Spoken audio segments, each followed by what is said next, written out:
Olá! Hoje a gente vai mergulhar num tema que é, bem, fundamental para todo mundo, a ética. Vamos usar algumas ideias bem importantes para explorar uma das questões mais essenciais da nossa vida. E tudo começa com uma situação limite, uma situação de vida ou morte. Vamos lá.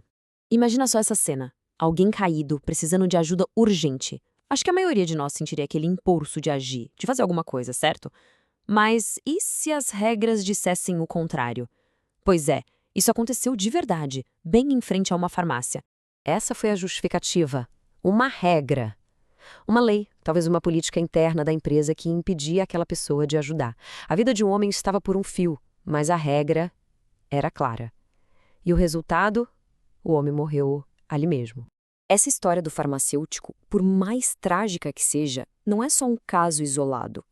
Na verdade, é o ponto de partida perfeito para a gente entender o que é de fato a ética. A ética nasce exatamente nesse conflito, sabe? Não se trata só de seguir ordens ou leis sem pensar. A coisa começa a ficar ética quando a gente se pergunta: mas essa regra é justa? Essa lei é correta? O que deveríamos fazer independentemente do que nos dizem para fazer? Para a gente conseguir analisar essa questão mais a fundo, precisamos de algumas ferramentas. Vamos começar com a distinção mais básica de todas, a diferença entre ética e moral. Elas até parecem a mesma coisa, mas, olha, não são. Então, o ponto central é este. A moral é o código de conduta que uma sociedade nos entrega.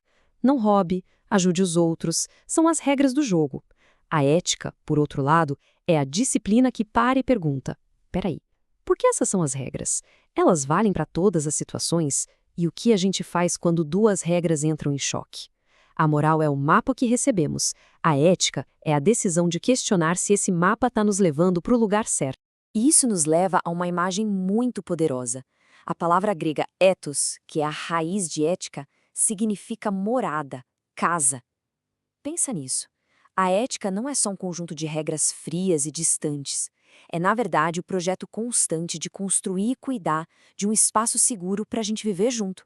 É como a gente constrói a nossa casa coletiva. Ok, se a ética é a construção dessa casa, ela precisa de um alicerce sólido. E por milênios, os filósofos buscaram esse alicerce na ideia do bem. Mas o que exatamente é o bem? A resposta mudou muito ao longo da história. Para Aristóteles, o bem maior era a felicidade, a plena realização. Para Epicuro, era o prazer. Já Kant defendia que a única coisa boa, sem nenhuma restrição, é a boa vontade. E para os utilitaristas, o bem era aquilo que é útil para o maior número de pessoas. Isso tudo mostra que não existe uma resposta fácil. A busca pelo bem é a grande aventura da ética. E essa busca toda acontece num território bem específico, o dos juízos de valor. Um juízo de fato apenas descreve a realidade. O homem está caído na calçada. Ponto. É uma constatação. Um juízo de valor vai além. Ele avalia essa realidade.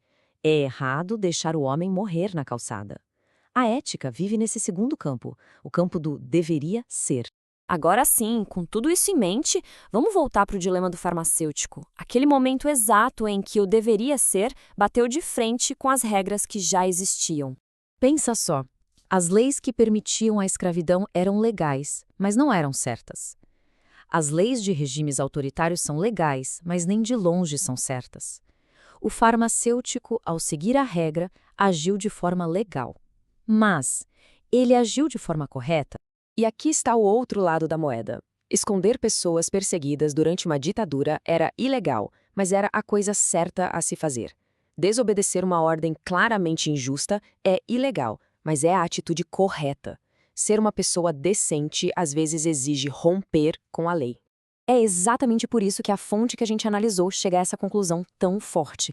Ser ético pode ser um ato de heroísmo. O verdadeiro herói não é quem segue ordens sem questionar. É quem tem a coragem de desafiar o consenso, de quebrar uma lei injusta por um valor moral maior. E, claro, de arcar com as consequências disso. Tudo isso nos leva à grande conclusão. Se as regras podem estar erradas e a lei pode ser injusta, qual é o caminho a seguir? A resposta é uma palavra: autonomia. O caminho para uma ação ética é um processo ativo. Primeiro, é preciso ter a coragem de suspender, mesmo que por um instante, as regras que nos foram dadas. Depois, analisar a situação com base em valores, não apenas nos fatos. E, por fim, tomar uma decisão autônoma. O objetivo da ética não é criar pessoas que obedecem.